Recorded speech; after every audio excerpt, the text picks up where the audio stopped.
tratando de analizar durante el programa los distintos miedos, preocupaciones, peligros que existen respecto a este nuevo gobierno, y las cosas que están pendientes de decisión que entre el Congreso y el gobierno podrían tornarse o dirigirse hacia caminos oscuros.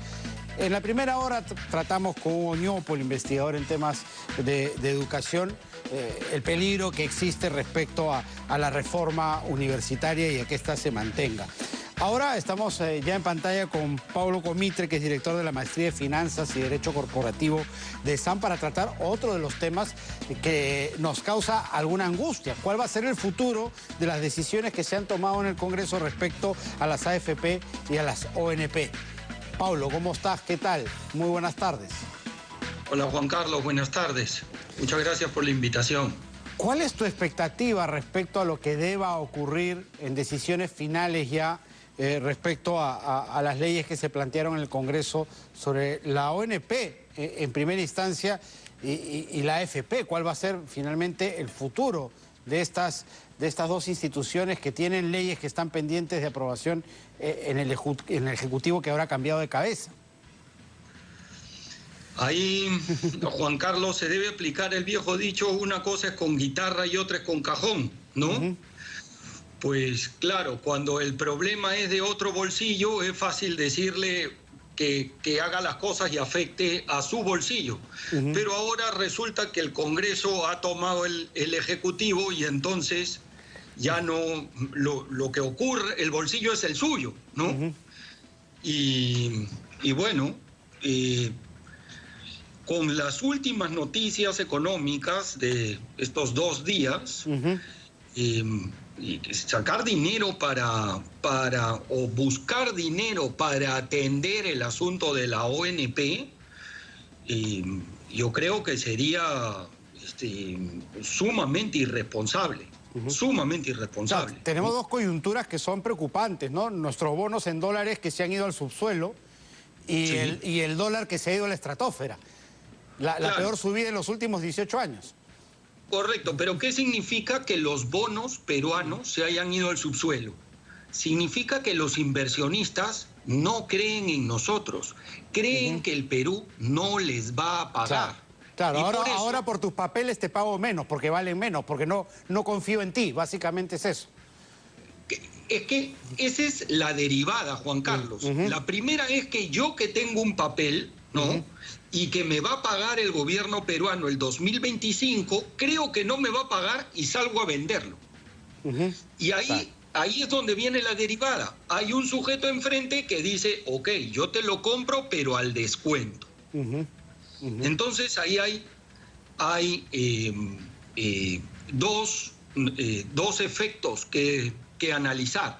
El primero es que nuestros acreedores creen que no les vamos a pagar y están vendiendo sus papeles. Y aquel que está dispuesto a prestarnos, que es obviamente el que está comprando los papeles, va a querer una tasa enorme. Esto lo habíamos hablado en nuestra última entrevista hace 1 mes y medio. No sé si recuerdas. Sí. Ok, bueno, claro, esta es la profecía autocumplida. Claro, nosotros mismos hicimos futurología y se cumplió lamentablemente en este caso, ¿no? Sí, claro. Entonces, eso es lo que está ocurriendo. Entonces, hoy día, imaginemos que el Congreso aprueba la ley de la ONP, como ya sabemos, ¿no? No hay caja. Entonces, para atender esos 16.000 millones, tenemos que salir a endeudarnos. ¿A qué tasa? A una tasa enorme. Enorme. Y eso ya lo estamos viendo, porque nuestros acreedores están vendiendo nuestros papeles. Entonces, es sumamente irresponsable, ¿no? Hoy día, donde tenemos que trasladar el mensaje hacia el inversionista y decirle: señores, nosotros no necesitamos plata, todos tranquilos, aquí las cuentas están en orden, vamos a pagar, no te deshagas del papel. En lugar de transmitirle confianza, salimos a buscar más deuda. ¿Qué podría transmitir confianza? Antero Flores Arauz, por ejemplo, te transmite confianza de que a su vez va a nombrar un ministro de Economía fuerte, con presencia, que si hay tentaciones en el gobierno de hacer este tipo de cosas, le diga no y tenga el poder para decir no? No, yo creo que nos transmite mucho más confianza a los inversionistas que salga el presidente de la República y diga que si se aprueba la ley de la ONP, él va a presentar una acción de inconstitucionalidad porque el Congreso no tiene capacidad de generar gasto. Y por lo tanto, que él va a solicitar la inconstitucionalidad, además de que va a observar esa norma, ¿no? Entonces daría problema mucho es que, más tranquilidad en su bancada muchos estuvieron a favor o tibiamente en contra, ¿no? Sí, claro, sí. Pero creo que ese es el mensaje que hay que transmitir. Luego, claramente, sin ánimo de entrar a temas políticos, Antero Flores Arauz tiene que armar un gabinete de independientes, ¿no? Absolutamente independientes. Pero además independientes fuertes, ¿no? No pueden ser independientes novatos, independientes débiles, porque van a tener que, como decía, tener los pantalones bien puestos para decir no. Y eso solo te lo hace una persona pues que tiene el respaldo, ¿no? Sí, claro. Técnicos e independientes, ¿no? Eso es lo que se necesita para llegar a buen puerto el 28 de julio, ¿no? Porque lo cierto es que el mercado está muy nervioso, muy nervioso. Lo sientes así. El dólar también va a depender mucho de las decisiones que se tomen ahorita.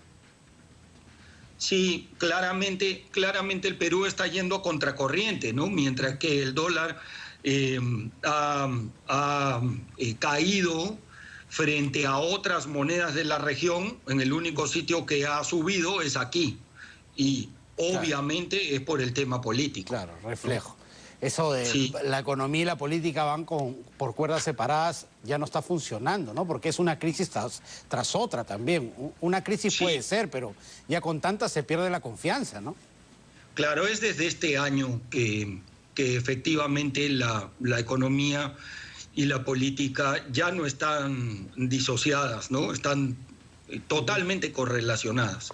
Y por último, ¿cómo ves el panorama en estos 15 días que quedan del mes de noviembre para debatir el presupuesto? Ese también es otro gran temor, ¿no? De qué se puede hacer con el presupuesto si Congreso populista y Ejecutivo empiezan a jugar en pared, ¿no?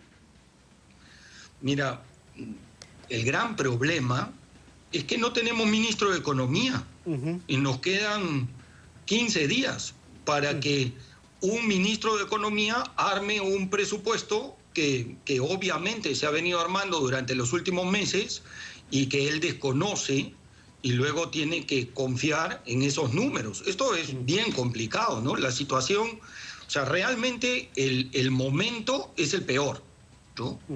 Es absolutamente el peor. Y entonces, ok, con una caja fiscal mellada, que es lo que hablábamos la última vez, una caja fiscal mellada porque no hay recaudación de impuestos, porque claro, la economía está paralizada, con una inversión privada que ya venía detenida y con esto peor, hoy en día pegándole al consumo, porque mal que bien el consumo se había estado manteniendo e inclusive a partir de septiembre se había comenzado a reactivar, pero ahora las familias, obviamente con esta situación de incertidumbre, reducen el consumo y si reduces el consumo ese es otro gran acelerador de la economía, nuevamente también le pegas a la economía y por último, si vas a cambiar a todas las autoridades, obviamente se va a resentir la inversión pública. Claro. Entonces, claro, lo cierto es que todas las señales nos dicen que volvemos a entrar en un frenazo, ¿no? Bueno. Vamos a ver qué ocurre en los próximos días. Muchas gracias por estar con nosotros, Pablo, como siempre. Gracias a ti, Juan Carlos. Pablo Comitre, director de la Maestría de Finanzas y Derecho Corporativo de ESAN, ha estado con nosotros. Vamos a ver también y estar atentos qué ocurre con el presupuesto, ¿no es cierto? Sobre todo sobre el anexo 5, que es donde el Congreso mete proyectos de inversión, de interés público para que el MEF los apruebe y se inyecte a las distintas economías regionales dinero para hacer obras. Se ha quintuplicado casi ese presupuesto respecto al año pasado para este año, en la intención de los congresistas, que no tienen 5 años, sino 1 nada más para ejercer, de meter todo lo que pueden para sus regiones. Si eso se aprueba así a la libre, son más de 5.000 millones de soles que están ahí posiblemente comprometidos. Hay que tener mucho cuidado. El año pasado para el presupuesto del año pasado fueron 2.000. Entonces hay que tener mucho cuidado con lo que se hace con la caja fiscal para no terminar desmoronándola. Cerramos así nuestro bloque económico.